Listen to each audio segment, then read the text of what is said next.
Embrace the magic.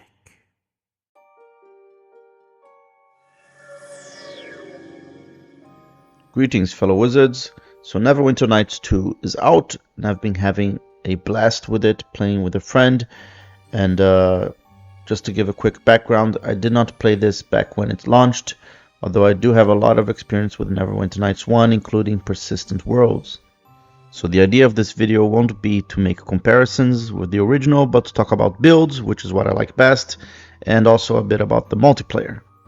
So to start off, I highly recommend checking out Neverwinter Nights 2 Character Builder, where not only can you create your own builds, but you can filter by expansions, and then according to the character you want to play, you can say like you want at least one rogue level because you want all the different skills.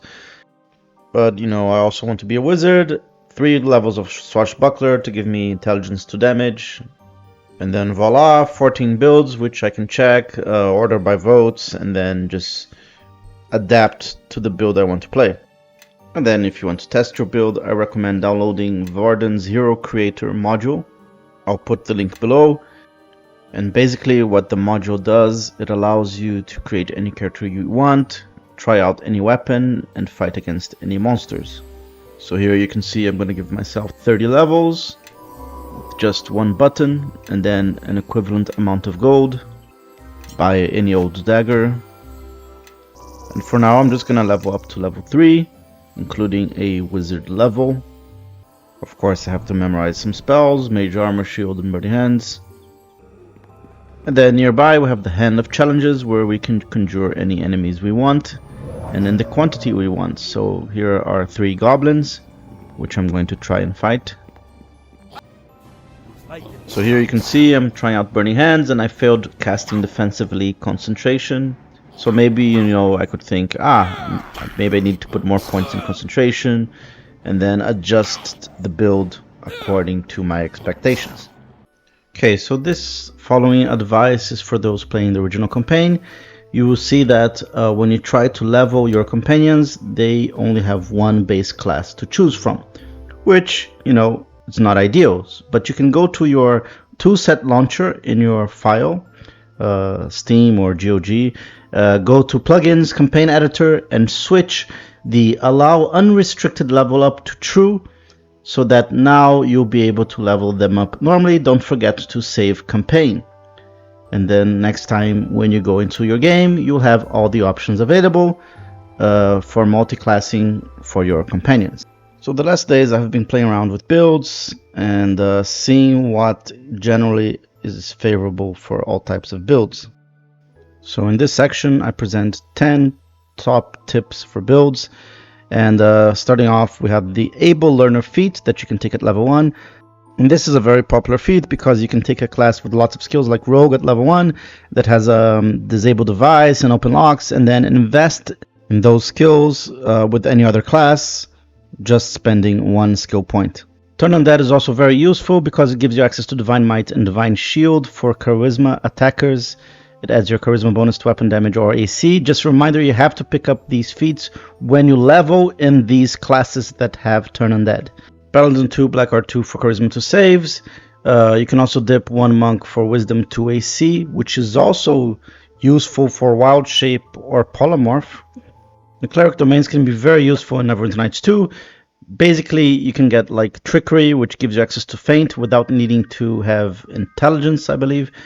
And you also get Water domain for Evasion, which is really powerful. So carry on at number 6. I see a lot of builds with Red Dragon Disciple levels, usually 4 to 10. So that you can more easily fill the requirements for epic feats. For example, here Epic Divine Might needs 21 Charisma and 21 Strength. Next up, both 8 Assassin or 1 Shadow Dancer gives you Hide in Plain Sight, which is also a bit cheesy but very entertaining way to just disappear in the middle of a fight and the enemies won't target you. Also, as a reminder, each 5 ranks in Spellcraft gives you +1 to saves versus spells, but in Neverwinter Nights 2 you need 10 ranks to get +1 AC from Tumble. Also, you can't have more than 4 classes, including prestige classes.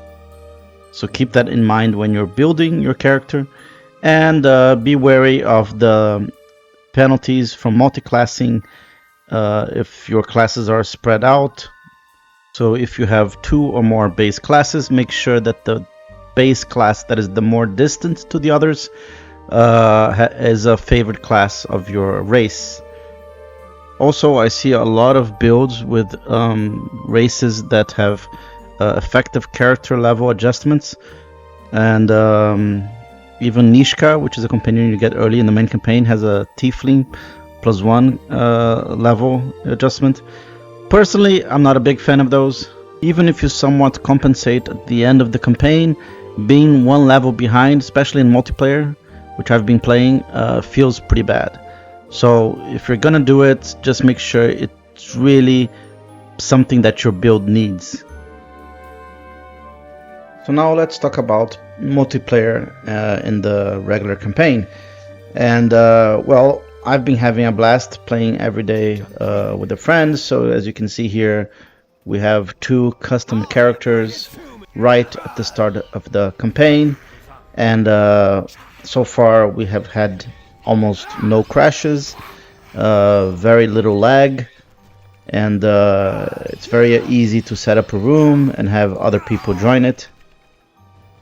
A few of the things that I also enjoy is each character being able to rest when they want without interrupting the other character, which I believe is quite nice. And also when you move to a new area, instantly the other characters are teleported to that area, so no need to gather your party. Now, for the part that I wish could be a bit better is the fact that the host usually gets chosen for dialogues during cutscenes. So normally you want the more charismatic character to be the host, and your companions all follow the host, which can be a bit annoying if you have a lot of companions, because that means one person is controlling all of them, or at least leading them, and the other person is not. So I have not found a way yet to assign companions to the other player.